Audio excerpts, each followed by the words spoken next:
We want to psychologically figure out how to manipulate you as fast as possible and then give you back that dopamine hit. We did that brilliantly at Facebook. Instagram has done it, WhatsApp has done it, Snapchat has done it, Twitter has done it.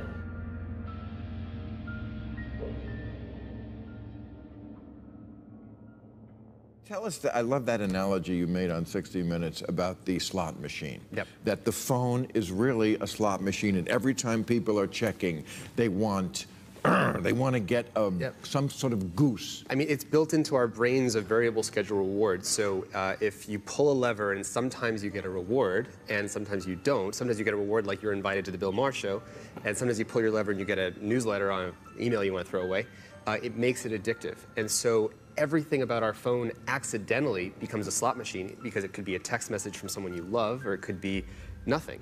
But the more frequently it buzzes, the more it conditions us to check more. And so it's obviously leading to these kind of addictive problems that everybody feels. Right. If the thought process that went into building these applications, Facebook being the first of them to really understand it, that thought process was all about how do we consume as much of your time and conscious attention as possible. And that means that we need to sort of give you a little dopamine hit every once in a while because someone liked or commented on a photo or a post or whatever. And that's going to get you to contribute more content, and that's going to get you, more likes and comments. I mean, it's a social validation feedback loop that it's like it's exactly the kind of thing that a hacker like myself would come up with, because you're exploiting a vulnerability in human psychology. And I think that the inventors, creators, and it's me, it's Mark, it's the Kevin Systrom at Instagram, it's all of these people, understood this consciously, and we did it anyway. What are some examples of apps that people use on a pretty regular basis, and the ways that these companies are drawing this in?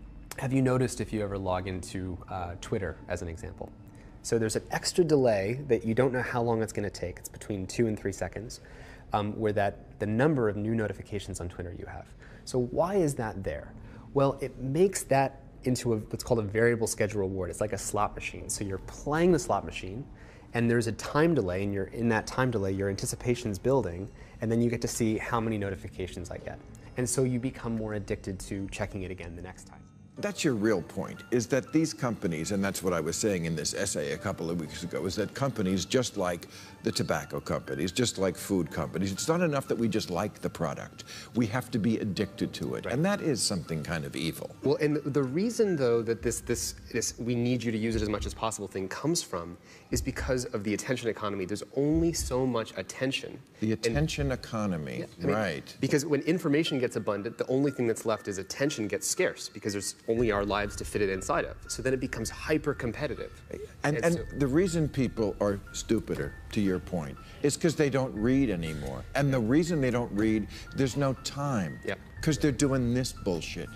Anyone who uses social media might admit it can be hard to tear yourself away. Now the former head of Facebook says that's exactly what the founders intended. And like the site he helped create, this morning, he has our attention.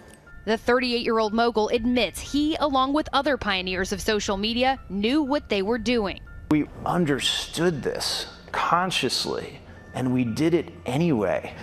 Facebook estimates it's more than 2 billion users spend about 50 minutes per day on its apps, including Instagram and Messenger. It literally changes your relationship with society, with each other. While the medical community has yet to classify social media as addictive like alcohol or gambling, one recent study found that participants who appeared to use social media most compulsively showed changes in the part of the brain that controls impulse.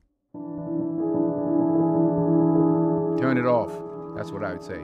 It's hard for young people now because they're hooked. They're addicted. If you don't think you're addicted, and I'm talking about anyone, from the highest to the lowest, if you don't think you're addicted, then see if you can turn it off for a week. It got quiet in here, didn't it? Didn't it get real quiet? It's a tool, so we should use it. God has blessed us with free will. Now it's free will magnified, free will on steroids. You're free to go in any direction you want. It will allow you, and it's not the enemy. It's just it's just a reflection of our own free will. You know? And we all want to be liked. But now we want to be liked by 16 million. And will now some of us do anything to be liked. We used to do anything to be liked, but it was by the person in front of you. Now it's to be liked by 16 million people that you don't know. We have to ask ourselves, what is the long-term, if not the short-term effect of too much information? People like to share. After all, we are social animals. But somehow the age of social media has got us sharing more and more, no matter how uninteresting it might be. Even though we know every post gives marketers more and more information about us. So why do we do it? And could we stop ourselves even if we try?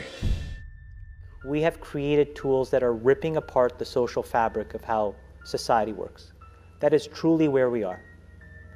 And I would encourage all of you, as the future leaders of the world, to really internalize how important this is. If you feed the beast, that beast will destroy you.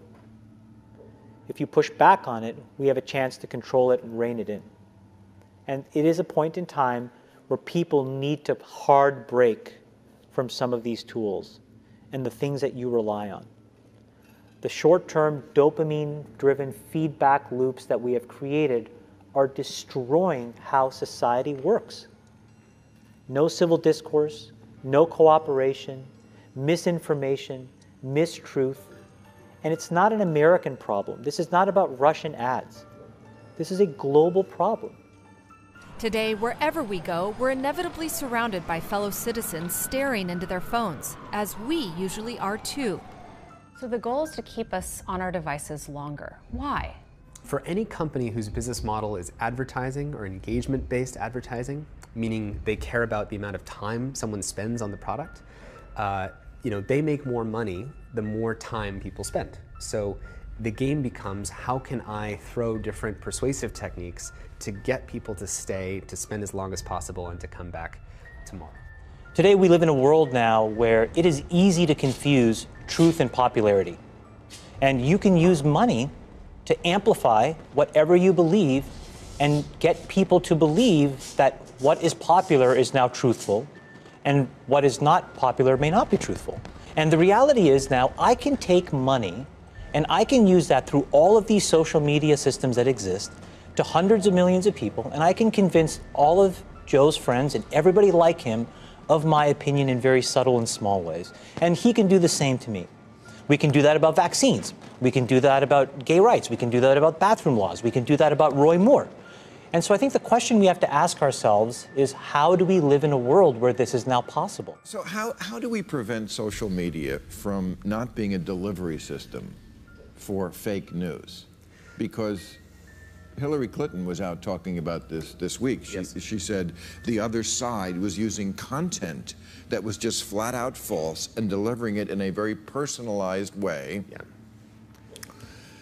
If you look at Facebook, the vast majority of the news items posted were fake. What do we do about this? Well, I mean, so the thing is, there's this myth that technology is neutral, that it's up to us to choose how we use it. Therefore, these platforms are not responsible. It is not true. Because not true, because right. These companies, not because they're evil, but they need to get as much attention as possible. They're evil. So if something that is sensational, something is sensational, they have to show you the sensational thing that gets more attention than if they showed you complex things that got less attention. They have to, and anybody who runs a website or knows this. What all of these systems do, every single one, is it exploits our own natural tendencies in human beings to get and want feedback. And that feedback, chemically speaking, is the release of dopamine in your brain. And so what these feedback loops do, and they exist everywhere, in Call of Duty, in other video games, in social networking sites, they get you to react. And I think that if you get too desensitized and you need it over and over and over again, then you become actually detached from the world in which you live. You become callous, you become crude. And you live in front of your screen.